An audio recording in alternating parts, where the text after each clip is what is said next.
we are at Road America, next on the circuit from Sears Point.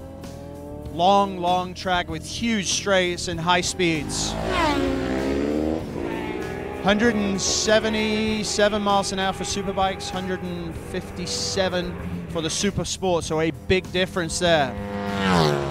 So let's go talk to crew chiefs and see what they're doing in terms of a compromise between top speed and drive off the corner.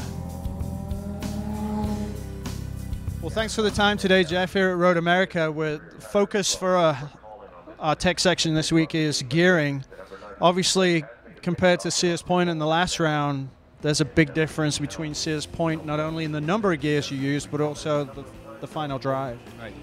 Yeah, gearing is an important issue for all the riders. They spend session after session. Some of them are pretty sensitive to it and trying to decide what gearing to use, which gears.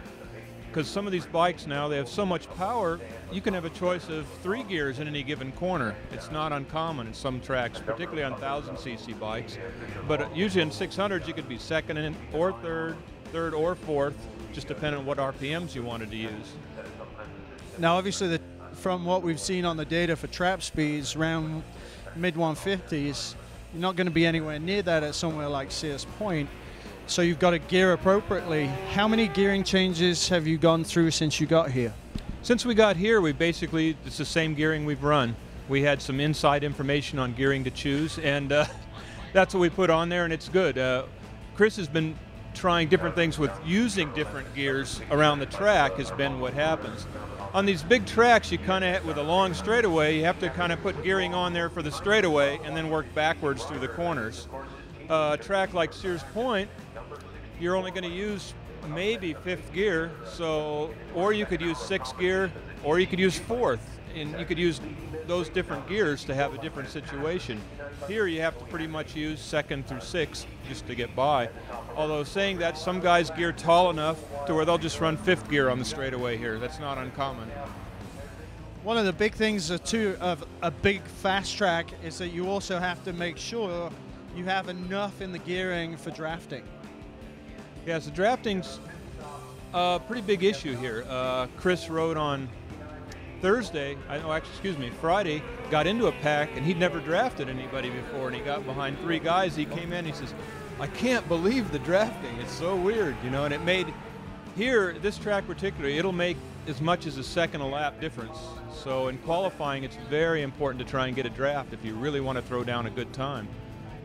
The other part of that gearing too, you can gear for the top speed, but if you get in the draft, you even go beyond that, and the last thing you want is to be on the rev limiter when you're trying to execute.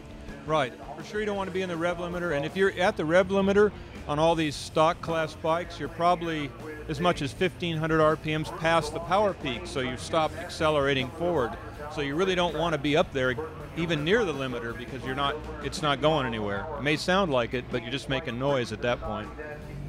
And that's one of the big things at track days that guys don't even factor in. Once your peak power is done, you're done. You're just wasting time and fuel. So gearing your bike to where your power is also a very, very important consideration. Yes, it certainly is. I mean, ideally, most of these bikes, if you had it geared to where you really shifted maybe only 500 RPMs past the power point, it's perfect. You know, and you have the over rev. All the racers use the over rev, so between corners, so you don't have to shift. Then you can run in the limiter right before you're on the brakes, and you're on the brakes anyway, so you don't worry about accelerating. But making an extra shift always costs you a little bit of time on the stopwatch. So. Well, we greatly appreciate your time. Thanks very much for sharing some of your knowledge, especially in regards to this huge, fast track.